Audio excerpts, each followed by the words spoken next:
I think we owe it to the generation after us to do something better so that they could inherit a world that was better than what we inherited from our parents. Hello, everyone. Welcome to another episode of Living African Podcast. Today, we will be talking about the mindsets that generally hold us back, especially in the African communities. This is one of the topics that I have always wanted to talk about, and I'm super excited that I have here with me Leslie Awasom, who is here to carry on that conversation. And, I hope that we can all learn from it by the end of the conversation. So I want to welcome you here, Leslie. How are you doing today? Oh, I'm doing fantastic, Anya. Thank you so much for having me. Thank you so much for also taking the time to have this very important and needed conversation in our community. So, can you please just tell us, or at least the audience, about yourself? All right, sure, absolutely. I'm Leslie Awasom, born and raised in Cameroon, grew up in Bamenda, to boarding school in Bamenda, went to CPC Bali, did 7 years in CPC Bali, then migrated to the US right after high school back in 2000. That's where I came in just like everybody else, chasing the American dream. And then fast forward 23 years later, I'm still here, still pushing forward. Right. Thank you so much for sharing that. This, like I said, is a very important topic that we're going to be talking about. And it's something that I have always pondered about as well on a personal level. But I really want people to understand your story as well and what brought you to this moment and how your mind has been transformed to even give you that wisdom to share with us today. So, can you tell us your story? Absolutely, Agnos. It's also something I'm really passionate about because it's an experience that I went through and I've seen how much it has transformed myself. And I know it could be as transformative to a bunch of other people like myself. As I explained to you, I grew up in Bamenda, a small kid from a small middle class family, like had a childhood like everybody else. But right from a very early age in childhood, I had always been the kind of quiet, imaginative type, spending a lot of time in my thoughts. But going through school as a teenager, I tried to be a popular kid like everybody else, Right. be part of all of that. So when I migrated to the US, right, Yeah. my initial plan study computer science. And when I came in 2000, that's when the computer.com boom was happening. Then the Yeah. .com crash happened. Right around that period of time, I saw a lot of people in our community that were studying computer science lose their jobs. And I found myself in a very difficult position asking myself, okay, I'm going to come to the US, spend all these years, go to school, and I'm unable to get a job. Yeah. So, and at that point, my mother is a nurse. She had been singing in my ears about becoming a nurse, going into healthcare and doing all of that. I never really wanted to be a nurse when I came in. So, but then when I experienced that, where a lot of computer scientists were losing their jobs, just like now when we're in a recession where people are losing their jobs, getting laid off and stuff, that kind of scared me. So during that period of time too, I happened to get in a really bad car accident during my stay in the hospital. I made that decision while in the hospital that, you know what, I'm going to pursue nursing, because at that point, dealing from the disappointment of not of everything that's happening in the computer market and all of that, I kind of reverted into like partying, having fun with friends. And that's one of the things that led to me getting in that accident. So I decided to make some changes in my life. Yeah. I was living in Maryland at that point in time. I remember telling my mom I'm moving. Like a month later, I packed my bags and I moved to Greensboro, North Carolina, Mhm. to pursue education in nursing. Did my nursing, bachelor's of science in nursing in North Carolina, then migrated back to Maryland and started working as a nurse. Mhm. And while in my career, while working as a nurse, I had one profound experience that really affected me. And I looking back, it kind of changed my life. Mhm. Because during my orientation, one of the nurses that was orienting me is like one of these nurses that has been in the career for 30 years. Yeah. It was in 2008. So she came in one day after having a phone call from her husband and came in and said she just found out that they lost a significant portion of their retirement to the stock market crash of 2008.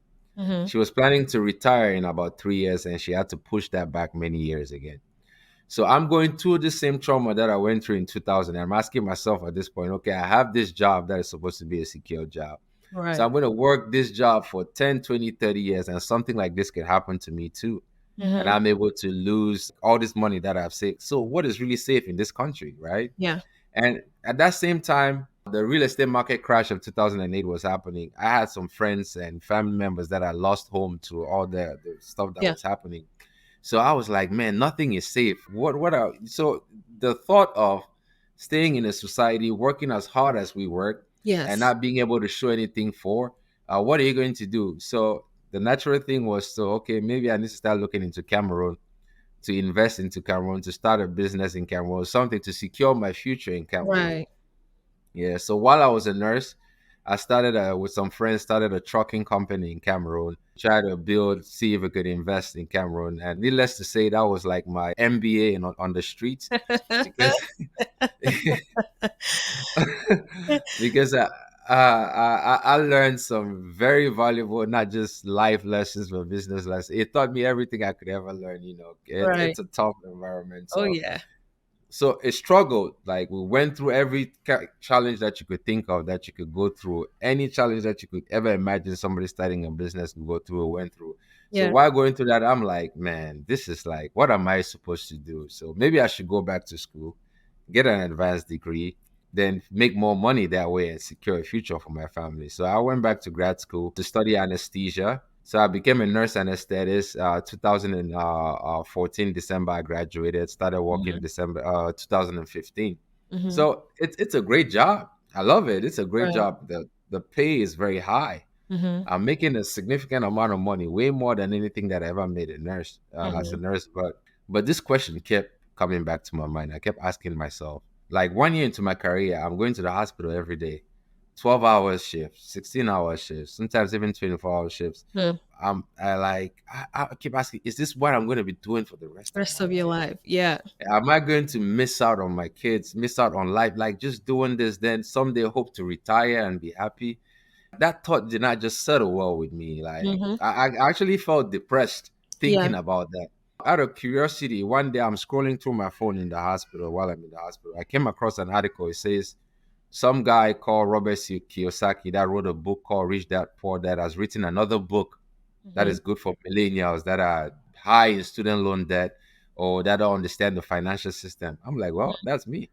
I have over $200,000 in student loan debt. So that's me. So I bought the book and I read the book, and I knew that was like a profound moment for me, because I remember reading that book and it literally answered all the questions about at least most of the questions about the American society that I had at that point in time for me.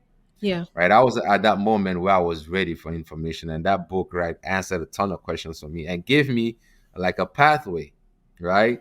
The Hmm. book introduced me to the concept of personal development, that's investing in your psychology, in yourself, and also introduced me to the world of real estate, Hmm. at least reintroduce me, because it kind of explained what happened in 2008, why a lot of people lost their money and all of that. So, and reintroduced me to that and gave me a path to follow, which is Hmm. exactly what I did, right? Yeah. So some of the authors that were recommended in the book, I started buying their books and I started reading it. And Hmm. then I started pushing myself and stepping out of my comfort zone. And this journey that I'm explaining to you now, this I bought that book in 2016. Fast forward, during that period of time, I've embarked on a significant amount of self-education and like YouTube University, reading a ton of books, going to conferences and all of this stuff. And along the way, it created a real estate investing company that has been ex- successful way beyond my imagination, Hmm. where we've been able to acquire over $168 million of apartment complexes across the US, Hmm. together with our partners. And I started a couple of other businesses, but all of that just because I changed my mindset in a lot of ways. I changed a lot of things. The person itself didn't change, but the way I think Yeah. about a lot of things like completely changed. And that led to a kind of growth that I never really imagined was possible. Right. Right. Thank you so much for sharing that. As we've spoken before, honestly, and even now, I can still relate to a few things that you said. And I feel like I'm also going through a journey of like self discovery, personal development. And I really hope to learn a lot from what you say by the end of this conversation. Talking about just, I would say, not getting that right or perfect job per se, because it's like, Every single time we move, like I feel like the economy, or yeah, the economy changes, or at least just the world is changing so fast that at this point it's like IT that's, the thing. And then another time is like healthcare, because I vividly remember towards the time when, I guess for you, it was time to transition into healthcare. That was when like healthcare was really booming, nursing, pharmacy, and all of that. And honestly, that's actually when I got into pharmacy too, because it was like, oh my God, this is the thing. But in hindsight, honestly, if I had to do it again, I probably would not have gone into pharmacy, because guess what? Pharmacy, for example, is really struggling right now, at least based on my experience and after talking to a lot of people. Like, even the pay is so low, it's so hard to get a job. It's like a lot of people in healthcare are migrating back to IT.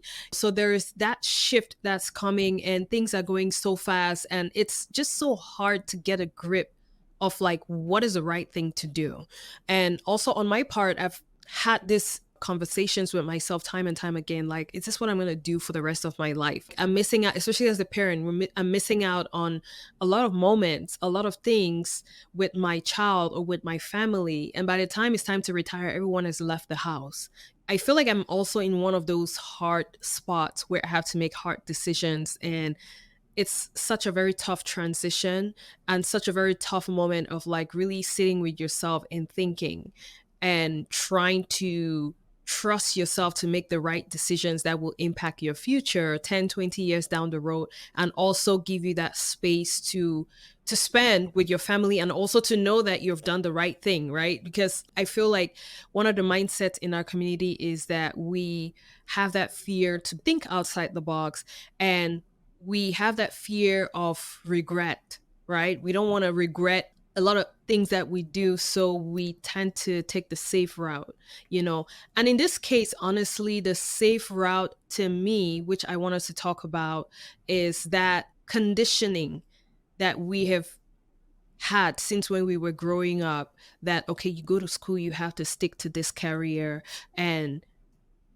when you graduate, you have to work as this person. Either it comes as, the title, you have to maintain that title, doctor or this or whatever. Even though you're not happy, you're miserable, but then again, of course, you have to make sure that you have bills to pay, right? And you cannot really have that time for yourself to think out the box and take risks, because you cannot afford it. And sometimes it's not our fault per se, because you have so many people depending on you, and it's hard for you to just let everything go and take those risks. So I want us to start first from the conditioning that we have growing up, and let's try to challenge that at this moment and see how we can turn a few things around. So what do you have to say about that conditioning and the status quo that we grew up with in our African community, both at home and in the diaspora?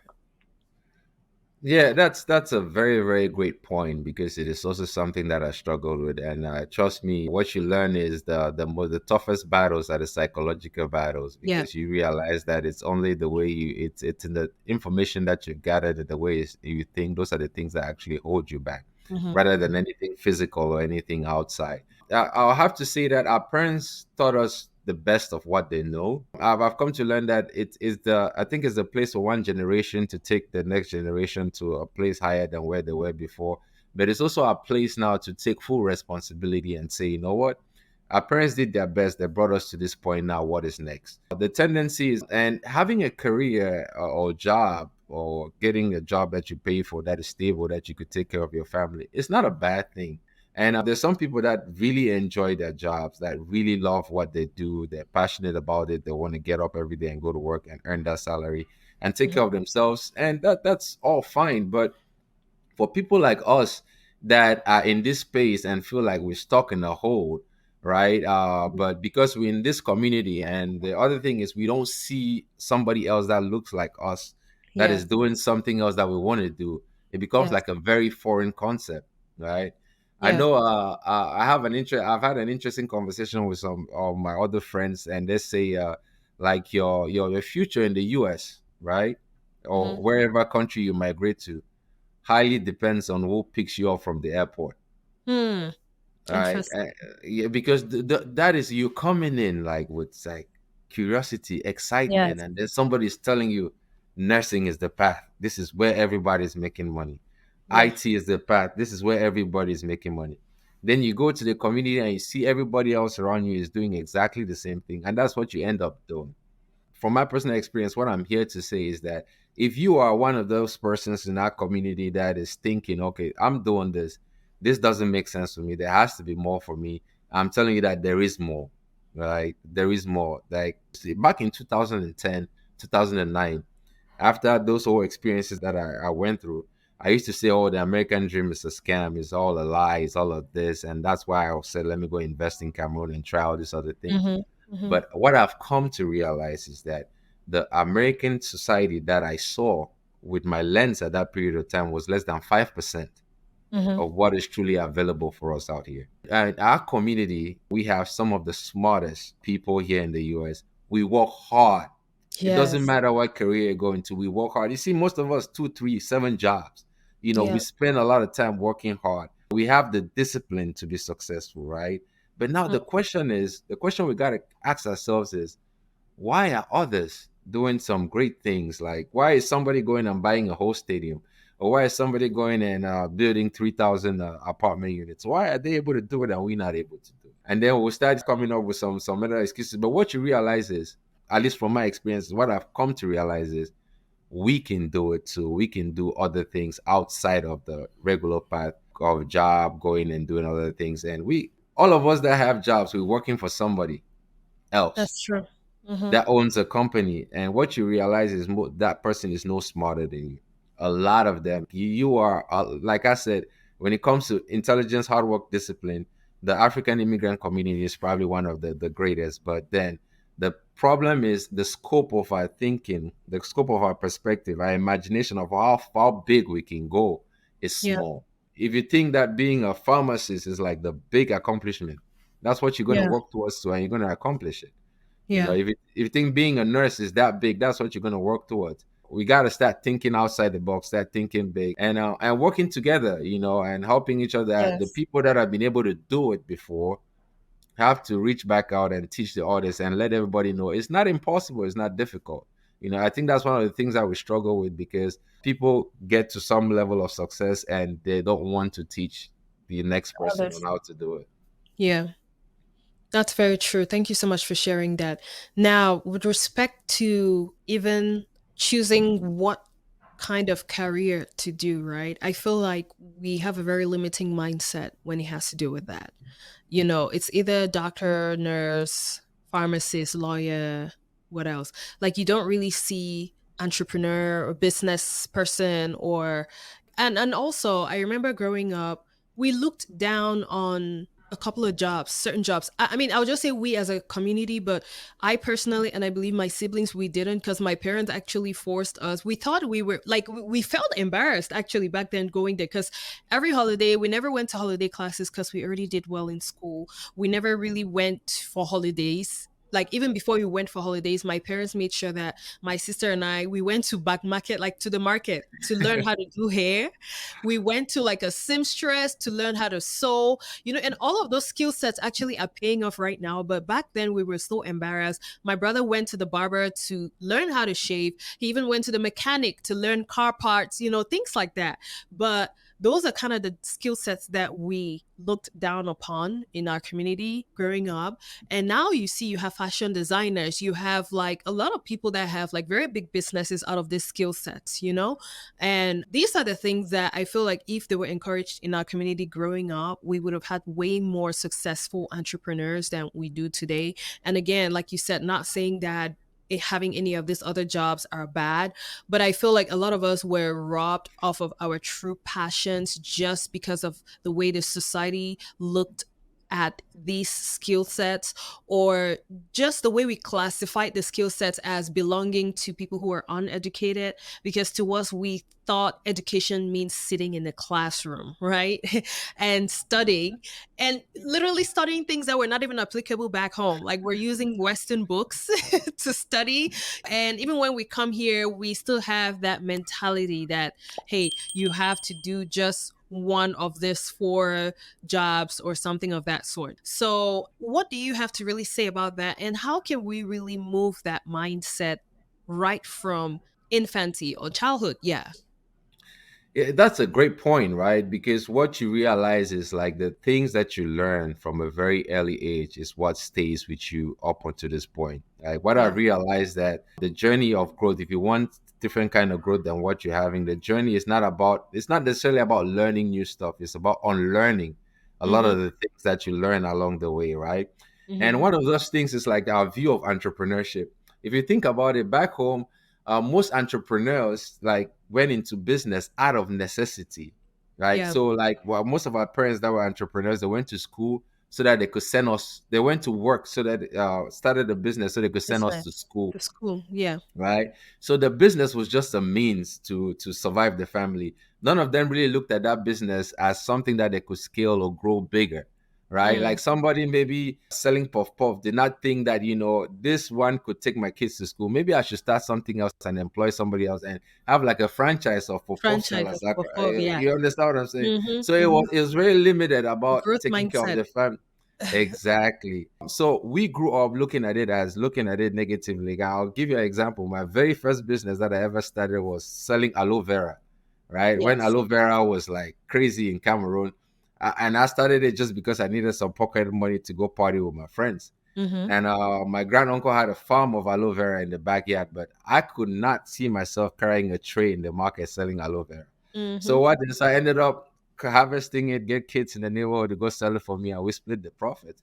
But I never looked at it as a business. Mm-hmm. I looked at it as just me getting some money to go hang out with my friends. Mm-hmm. But what you come to realize is that like a society like the US, it's built by entrepreneurs. Entrepreneurs are the ones that like business Yeah. owners, right?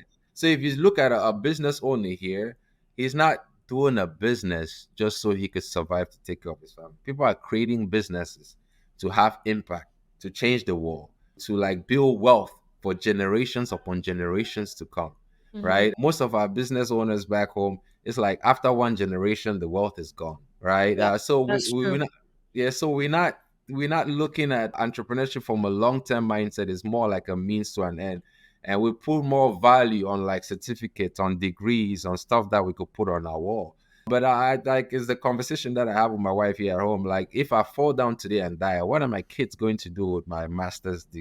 Right. Nothing, right? But the knowledge that I impart on them and the assets that I acquire along the journey or whatever I build, they are able to take that and build from one generation to another.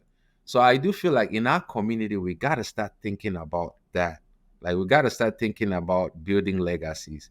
We got to Yes. start thinking about, not just surviving for the next few minutes, but what can we build something that 10 generations behind us are going to They're keep, going keep to have. Yeah. Yeah. That's so very true. the perspective entrepreneurship is it's not an easy journey, it's very difficult, but then you're able to create something of value that you could pass down from generations to generations, unlike your degree or something which is yours to keep. But I've lost some friends at a very young age. One of recent, he's an accomplished guy, but his kids are not able to do anything with his degree at this point in time. Yeah. So those are some of the thought processes that push me to start thinking and stretching right outside of the box. Yeah, that's very true. And I feel like we need a lot of financial intelligence as well in our community. I know, it's something that it's not part of our culture, to think down the line. I mean, our parents, for example, they weren't really thinking about their grandkids. They were thinking about their children, right? And I feel like some of us, have grown up as well to think about our children and not necessarily be like, okay, if we're not around, what's going to happen to our children and our children's children? And I feel like also our parents, I feel like sometimes they weren't really thinking about that just because there's, like you mentioned, there are some parents that they are literally starting businesses just to send your kids to school. So they don't even have the means to think that far. But the whole idea of financial intelligence is such a big thing that I feel like we should also adopt a lot in our communities. At least, even if you can't think of down the road, for example, at least have basic things. Like, we don't want to be having a GoFundMe for you when you're dead, right? At least have life insurance, at least secure your retirement in one way or the other, whatever means that you have out there. I really want us to also touch on our outlook on wealth in our community, just because our society has taught us to value material things as wealth versus sustainable things. We buy the big houses, the big cars, and that's something that we saw our parents do for the most part growing up, right? You have like a big piece of land. Land actually, to me, I think it's wealth, but you have the big house, cars and everything, and things that are even more liability than not. And then once they die, they leave the property for the kids or the family members to fight over, and nobody really wins when the family feuds. So I want us to really touch, at least briefly, on what we should value more as wealth. That's a good angle, Annual. But before I go to talk about what I think we should value more about, I want to mention something that a predominant mindset that holds us back without us even realizing how powerful it is. There tends to be like a negative impression of people that are wealthy. The negative, like success, especially in Cameroon, was Mhm. associated with belonging to some kind of secret society or doing Yes, something evil in order to make money. yes, that's You true. understand what I'm saying? Like I remember growing up, it's like everybody that was wealthy, there's all the They had stories to do about oh something. Yep, they're part of this or part of that or part of that. How on earth are you able to make money if you think that is something that is bad, that bad. is going to Yes, destroy people, that is going to kill people before you're able to do it? When you yes, start getting on that path and you have that mindset and you truly believe it, you're going to do something to sabotage yourself. yeah, Because at the end of the day, your mind is built to protect you. So if you feel like something you're doing is going to be destructive to you, your mind is going to create some kind of excuse for you to get on the way and sabotage your journey to wealth. So that is one fundamental mindset that we yeah. all have to accept. And I think part of it too is like in religious texts where they say it takes whatever about a rich man going to heaven is like To a heaven, camel going to yeah. so, so yeah, so all those things have a profound impact on you as an individual, right? So Yes. some of us, when we're successful or we create something, we're afraid to talk about To it. talk, yep. Like, this had so much of a powerful impact on me. It's a very very challenging thing for you to do if you think that like creating wealth is like some involves some kind of evil, and then it Yeah. creates an excuse, right? Oh, I don't want to do this because whatever, and you stop yourself from doing it. From studying successful people here in this community, what I've learned, if you think about it, money is just a medium of exchange. Mhm. It's just something that was created when we found that trade by barter is not the best way to exchange. Mhm. So, in order for us to exchange value, I give you something of value and you give me money. Mhm. So, the only way I make more money is by creating more value. Yeah. You understand? So the wealthy people, the people that have been successful, if you go back, even some of those people that were being accused of doing all this stuff, what you realize is they worked really hard. They created significant amounts of value, and that's how they get compensated for it. Yeah. So your wealth is equivalent to the amount of value that you're able to create, Yeah. right? So looking at wealth, right? Wealth is not just about making money, is just one aspect of wealth, Mhm. right? Keeping the money that you made and helping it grow, that's another aspect, right? And that's probably the most difficult part of, Yeah. because we all make money. If you look at the amount of money that you've made over your lifetime so far, it's crazy, Yeah. right? But if you want to look back and ask yourself, how much of that money have you been able to keep that you're able to? So it's not there, right? Yeah. It's one of the things that we struggle with is the whole aspect of delayed gratification. Mm. Uh, we, we make money, we want to see things now, we want to do this now, we want to buy this to feel good now. Yeah. You understand what I'm saying? Yeah. And then, but whereas if you delay that gratification and you think more, if you think at life more from a long term perspective rather than a short term, Yeah. you're actually able to create way more wealth over a long period of time that can give you whatever it is that you want over a longer period of time, right? It's like Right. you get out of school, you get a gas salary. First thing you want to do, you want to go buy the most expensive car, you want to buy the most expensive house, you want to start showing off and doing all these things. Yeah. And then realize 20, 30 years when you're running out of energy and you cannot go out and give in that amount of time, that's when you start asking yourself all these questions and you have nothing to show for it, right? Yeah. So the richest people in the US, the most successful people in they hold their wealth in assets, Yeah. right? Assets that create wealth over time, that create income generating assets, right? Whether it's like ownership in businesses, Mm-hmm. ownership in real estate, or ownership in intellectual property. Mm-hmm. Right now, with the internet age, like you could even create like online whatever business that's continuously giving you cash flow. Create like a brand or build a brand on yourself Yeah. that you use to generate income, and that stays with you, right, for years to come. You Yeah. own that, and you could pass that along from generation to generation, and it's the gift that keeps on giving. Sometimes to create all these things that will continuously create income for you and assets, well, that you could pass from the next generation to other, it takes time. Yes. And Patient. a lot of us don't have that patience to put in the work necessary to build that over time. Yes. Thank you. This is such a great reminder, because especially as someone who's venturing into entrepreneurship and stuff like that, sometimes, even if it's a passion project or even if it's just something that gives a little bit of money, sometimes we have this plan, of course, right, in our head, like, oh, this is going to happen, this is going to go here, this is good. Like we already have these steps that we have envisioned in our mind on how things are supposed to go. And of course, things never go as we plan.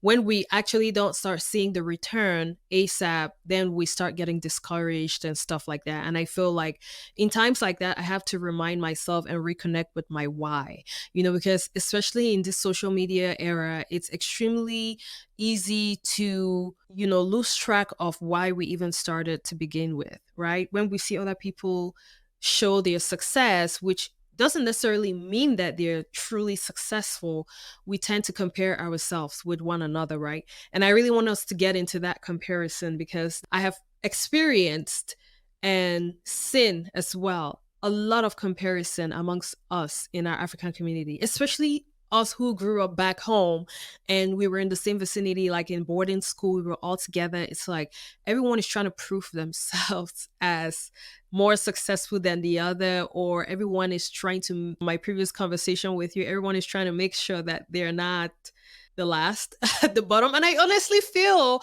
like this started since from school because they had the whole top 10 thing and the bottom 10 and all of those things. I blame the teachers. Well, just blame. But please, let's talk about that because this is a very important topic to talk about. I'm glad you brought that up, Anya. It's a very subtle but very, very profound difference, right? Yes. And I learned this from like being networking with other communities. I've been fortunate to have some mentors in the Indian community and the Jewish community, Hmm. and I really got some time to sit down and observe them. So competition is not a bad thing. Hmm. Competition is actually great. It's actually great because it fosters growth when it's looked at it from a different perspective, right? So there's like two schools of thought. So what I notice is like there's like the competition to get to the top, Hmm. and there's a competition not to be at the bottom. Hmm. It's a subtle but very powerful difference, right?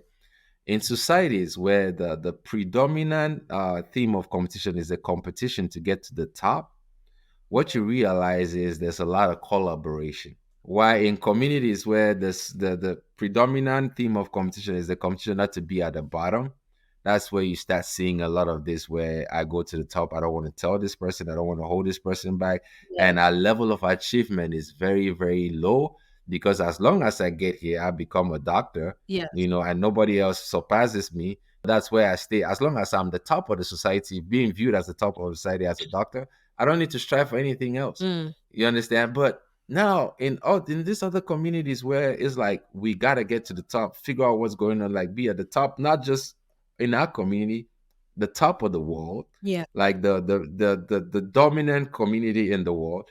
What you realize is to get there, you have to work together, that's true. right? You have to work with each other in ways that are mutually beneficial for each other. That's why you see some of these communities, a ton of them are successful, and everybody is supporting each other in Hmm. their growth Hmm. to get to in their different um, fields that they're involved in, right? Yeah. So the competition is to get to the top. But whereas in our community, what I've noticed, like the predominant theme of competition is I don't want to be at the bottom, right? As long as I'm ahead of you, okay, I'm fine. And if you ask me information, I'm not going to share it with you because I want to be viewed as the top person. It's sad, Honestly, my theory to this is that this goes back way back to colonialism. Yes. There's no, I don't have any data to show it. It's just my own theory that Yes. this is how the colonial masters impacted their culture. This is a thinking process that they impacted on us to make sure that we're not able to collaborate as more communities to be able to move forward, right? Yes. They divided us. Yeah. It divided us and made like this person better than this person Yes. better Put us than this against person. each other. Like, Yeah.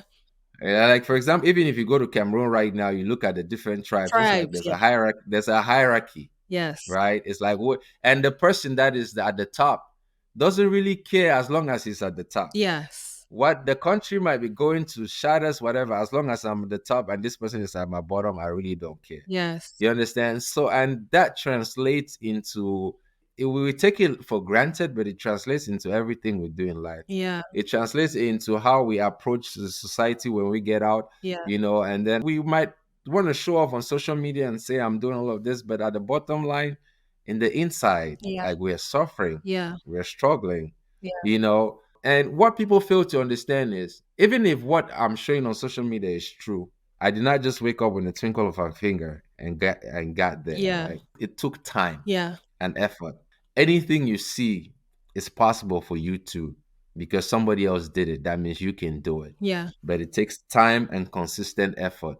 So if you're able to discipline yourself, put in the time consistently, you will accomplish it. I tell anybody that I talk to that's looking to start a business, I'll tell you, listen, if you're not willing to dedicate yourself at least for 3 years, every single day putting in maximum effort without seeing results, don't do it. Hmm. Right? Don't do it. Business is not a 6 months. I try, then if it doesn't work, I get out. I've seen so many people, not just in our community, start something and in 3 months they get out. And it's Yeah. but from my own experience, I did not start seeing any result until after 1 year of like total commitment. And the true big results started coming until after about 2.5 years. Yeah. But now when those results starts coming, it's that happening an exponential rate instead of like a smaller rate. Yeah. So we gotta think long term and keep working. Again, that concept of delayed gratification is very powerful, Yeah. right? So you have to be able to again go back to your why. Why are you creating this in the first place? And if your why is just based off of you, you're very easy for you to give up on yourself Yeah. than for you to give up on a wider community, right? Yeah. If your why is bigger, that pulls way more people together. You just giving up, it's not easy. So you go back to the purpose in the first place why you started on this journey. Right. Connect to that and stay with it. And I just hope that more of us would take on bigger goals, commit to it, and really put in the time and effort over time. Yeah. Because I'm telling you, the results that you will gain are way beyond than what you think is possible for you right now. Right. Thank you so much. And talking about bigger goals, right? I feel like we also came from a community where our parents went to work. We saw our parents go to work every day, come back home, go to work every day, come back home for however many years until they retired, right? There was really no, I mean, not that the jobs were bad or anything. Of course, they were putting food on the table and sending us to school, but there were really no bigger goals. It didn't seem like they had any bigger goals. You know what I mean? And I feel like that culture kind of was passed down to us, that even when we find ourselves in like the greatest country in the world, some of us still have that mentality to just, hey, we're a doctor now, we're a pharmacist now, we're an engineer now, we're a nurse now. That's it. Go to work, come Yeah. back, go to work, come back. It's just a cycle, and our children are watching and they probably will end up doing the same thing. How can we develop that mindset of breaking this mindset and shooting for more? Not saying that these jobs are not, they don't suffice, but just leaving this stagnant mindset and like always trying to go out of our comfort zone to achieve even more than what we are. That's a great question. We have to understand that, like I said, our parents have done their best and brought us up to this point.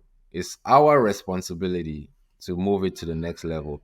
We cannot keep sitting and blaming our parents for like, oh, this is how our parents did it. Like one of the most annoying things that I'll hear somebody is like, my parents always did it this way. Mm-hmm. Yeah, they did it this way in the 50s, 60s, or in the 50s, 60s, 70s, right? Mm-hmm. The world has changed drastically since then. Mm-hmm. Like, and the society that they did it in, maybe in Cameroon, is totally different Different. from the society that you're living in the US.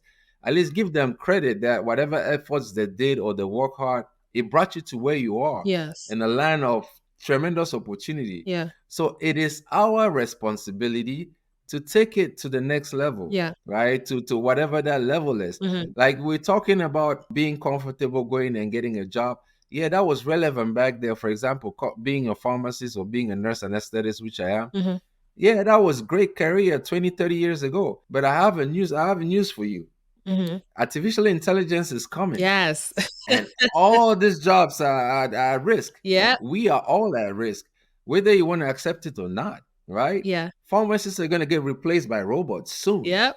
It's going to happen faster than you think. Yeah. In anesthesia, where I work, they created a robot that does a sedation for endoscopies, and they were about to launch it about 2, 3 years ago. And the ASA fought it so hard, they moved it to Canada, and it's being used in Canada right now to administer anesthesia Huh. safely without the use of a person, Oh boy. right?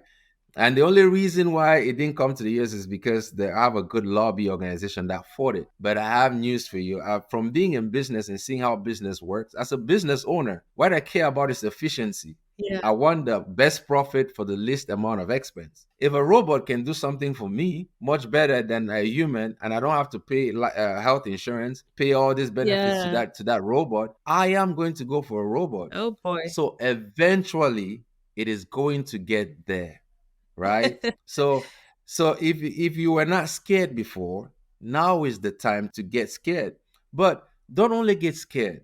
This is the great thing though. A lot of we are very intelligent, right? Yes. The discipline or the thing that pushed us through gave us a certain aspect of discipline that we could sit down and learn anything that we want and learn something new. Mm-hmm. We just have to get out of the comfort zone that we've been used to, get out of the fear, right? A lot of us fear failure. That's why we don't start new things. Yeah. It's really the fear of uncertainty, not necessarily failure, Mm-hmm.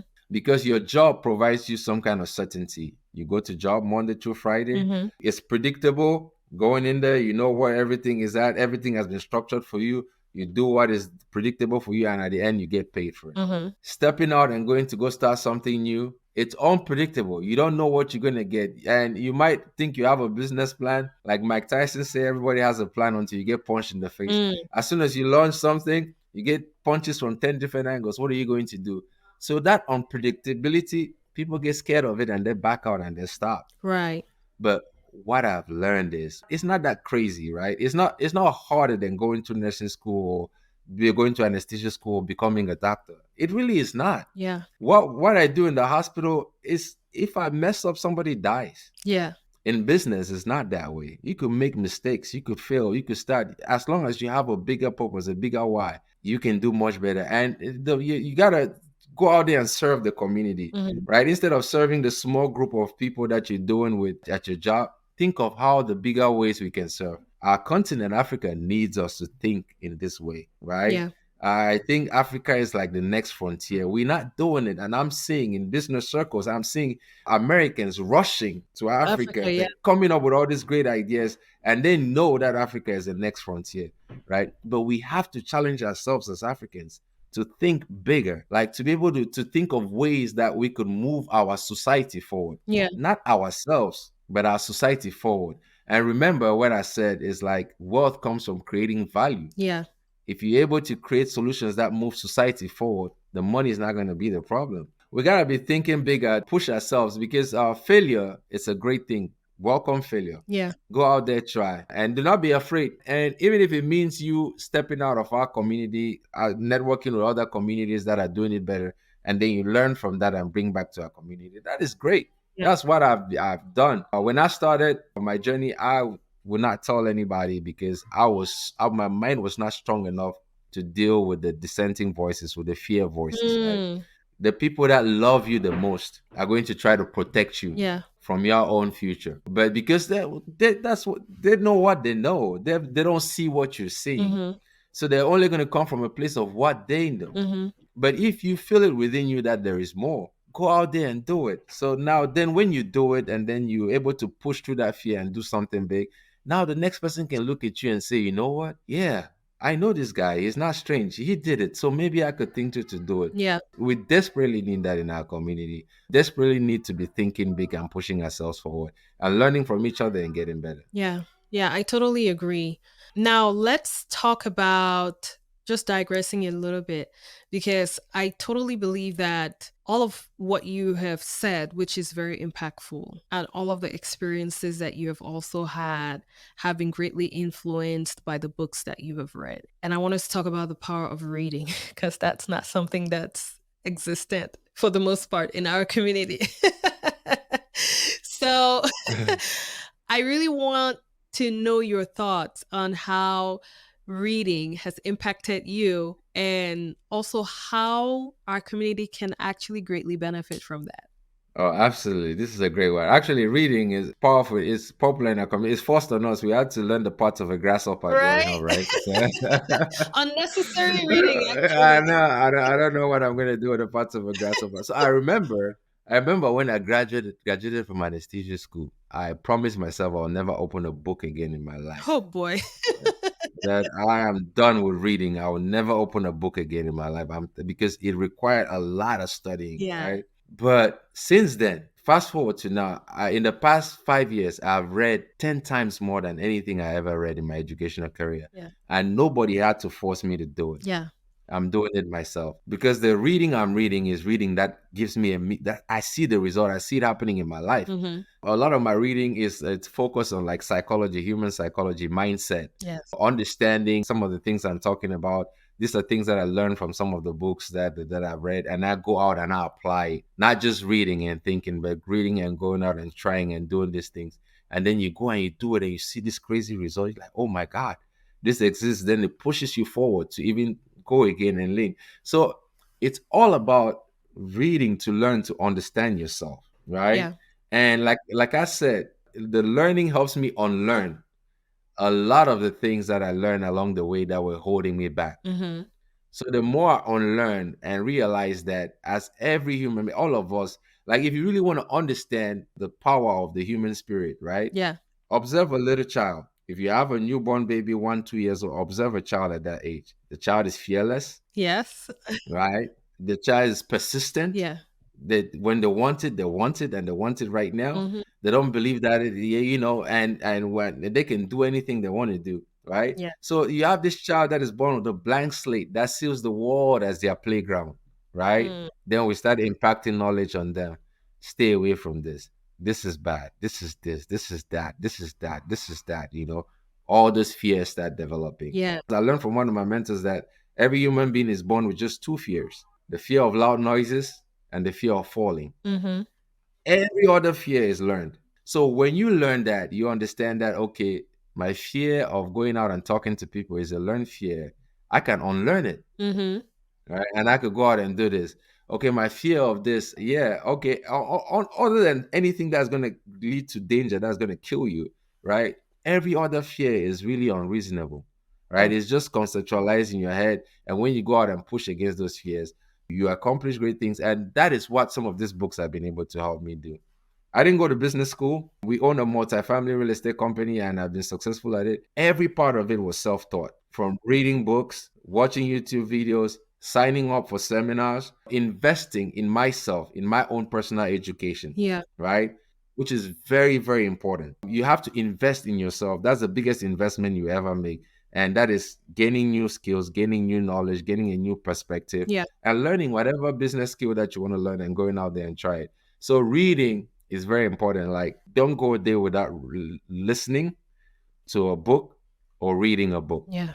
I can't go a day without it, and that helps in your growth. It's like grow your mind, then you grow your wealth. That's very true. That's very true. Thank you very much.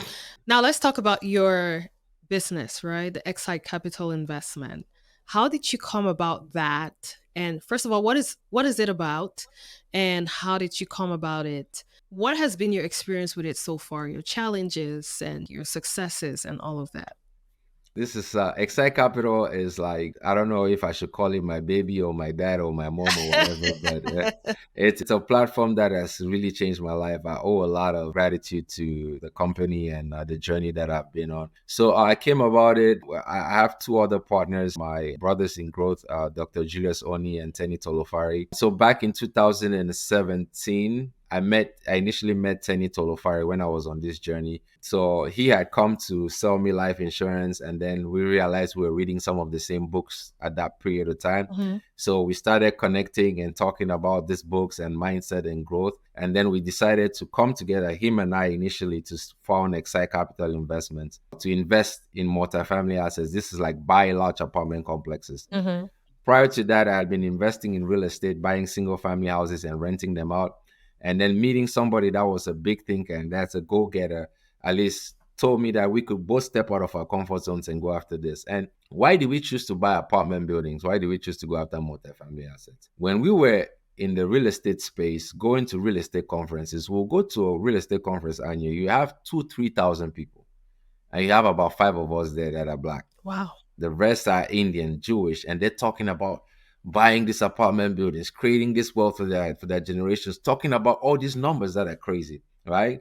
We were fortunate enough to get called into some of their dinner parties and meetings, and the numbers that we're hearing was crazy. So, and one of our mentors, an Indian, that they own about 870 million of apartment buildings in the year. He put us aside. He's like, guys, why are you guys not doing this in your African community? Right? Mm. I'm tired of taking money from Nigerian doctors and Cameroonian doctors. Like, why are you guys not doing this? You guys need to think about coming this and creating this platform on your and that because they bought that $870 million with majority of their investments coming from the Indian community. Hmm. That was the thesis over which Excite Capital was built. Because Tenny and I, we sat one day and we were asking ourselves, man, can you imagine the number of Nigerian doctors that are in the US? There are about 3,000 of them, or Cameroonian doctors, or all this. Like, why? How come we don't know that we have access to these asset classes? Right. How come we don't know that we could buy apartment buildings? So we created Excite Capital as a platform to go after that community, to educate them about the possibility of owning these apartment buildings. So when we created it, and we were like, okay, we've registered the company now. Now what? Tenny, Tenny is like, okay, you work in the hospital with doctors, go start talking to investors. I'm like, you know what? There's this one guy that I work with. I think he'll be the perfect guy for this. This guy, every time we're working in the operating room, he's always talking about all his businesses, all the investments that he does, and all this amazing guy. I'm like, I really need to figure out a way to go talk to this guy because I'm an introvert. I'm scared to talk to people, but Tenny could not do it, so I had to do it. So I approached Dr. Julius Oni. He's an orthopedic surgeon at the hospital that I worked at. And I told him about what we do. And this is why I gave him some of the educational stuff. Initially, he was skeptical. He's like, oh, this guy's another Ponzi scheme that they're trying to get my money. So he threw it away. And I'm like, man, how can I figure out a way to get him to look at it? But I really didn't have to, because about 3 months later, all out of a blue, he calls me one day and he's like, hey, Leslie, you remember that apartment stuff you telling me about? Like, you guys still doing it? He's like, yeah. Like, okay, is your partner available? I'm like, yeah, okay. Get him on the phone. I'd like to talk to you both. So I called Tenny. I'm like, you remember that guy at the hospital I was telling you about? He's like, yeah, yeah. I'm like, he's on the phone. Let's get on the call. So we get on this call, and that call ended up lasting about 4 hours. Whoa. And that's how the Excite Capital that it is today came about. Dr. Julius only came on board and became our third partner and CEO, and has been like a tremendous additional value to us. So the Excite Capital is really a private equity firm. What we do is we buy apartment buildings across the US. Hmm. And the way we're able to do it is we create these ownership groups that consist of like many other busy professionals, healthcare professionals, that we bring our funds together, then we go buy the apartment buildings. Excite Capital, as the firm, we manage the business plan of those apartment buildings. Our investors, they don't have to worry about it. They maintain their jobs. They get monthly reports on what's happening on the assets. Then they get quarterly cash flow from the assets. Hmm. And when we exit out, they get appreciation as well. So it's nothing new. It's something that has been happening in the US Yeah. in plain sight, but we're not able to see it. Hmm. Come to find out, about 70% of, like, in a city like Charlotte, At one point, about 70% of the apartment buildings were owned by New York Jewish families that came in, just syndicates, just like that. I went and bought this apartment building. And the great thing, if you drive anywhere, you see these apartment buildings, is owned by groups like that. And the great thing about these apartment buildings is like people always living there. Yeah. People always need a place to stay, right? And then the buildings provide a significant amount of the tax benefits. If you've heard how there was this controversy about Donald Trump paying $600 in taxes Yeah. after making about 20 Yeah. million, he did it legally, Yeah. not illegally. And the way you're able to do it is by leveraging some of these tax advantage assets like apartment complexes. So, as I mentioned to you, we knew there was a need, but we really underestimated what that need was. Because once we were all structured together, came on board, and started going out and educating these physicians and other healthcare providers, the growth has been crazy. Like over the last 4 years, we've bought $168 million of apartment buildings across the US. I've raised over $32 million from my investors. And it's just been like, that's why I say XSITE Capital is like my baby, my Yeah. mom or my dad, because it has just been a tremendous journey of growth. Yeah. The journey has not been easy. Yeah. But it has taught me so many lessons about life, so many things, taking me to places that I never dreamed I'll ever go to. So I'm just very grateful to be on the journey. And that's what XSITE Capital is really all about. Wow, that's such an empowering conversation and story. Oh my goodness. Thank you so much. I wish we could just keep going on and on. But it's been such an empowering conversation that I've had with you today. I really want to thank you so much for all the wisdom that you have shared, all the lessons that you have shared, and all the experiences as well. This is definitely one of my most empowering conversations I've had. I probably say this after every other conversation, but that just goes to show that these conversations impact me as well, you know? So it was really great speaking with you. Now, what are your last words to our community? So I'm just going to first start by thanking you for even thinking of creating a platform where we could have these conversations. I think it's very important as a community that we continue to talk and learn from each other. Last words I'm just going to say is the world is our playground. Like there's so much opportunity out there for us. We have to think beyond ourselves. We have to think bigger than the scope of where we're thinking right now. And there's so much that we could do for our communities. I think we owe it to the generation after us to do something better so that they could inherit a world that was better than what we inherited from our parents. I'll challenge anyone. I'm wide open. I'm available. If you have any questions, happy to talk to anybody. And I'm just very grateful for you giving me the opportunity to share this story on your platform. Again, like there's so much more out there for us. There's more than enough for everybody. So let's go out there and get it. Yeah. Thank you so much. And I'll be adding your contact information to the show notes for anyone who wants to reach out to you directly to either maybe ask questions or ask how they can participate or support your venture or your business. So thank you so much. I really appreciate you taking that time to share us such great wisdom. And I wish you all the best. I wish you even more success. And I will catch you in the next episode. Thank you. Thank you so much, Anyo. Before I leave, I Sure. just wanted to give a quick shout out to my beautiful wife. Today is her 40th birthday. Oh, Yvonne, happy birthday. birthday. Happy birthday to her. Tell her we love her, Leaving African. Wish you all the best. Thank you. Thank you so much. And like I said, I'll talk to you in the next episode. Bye.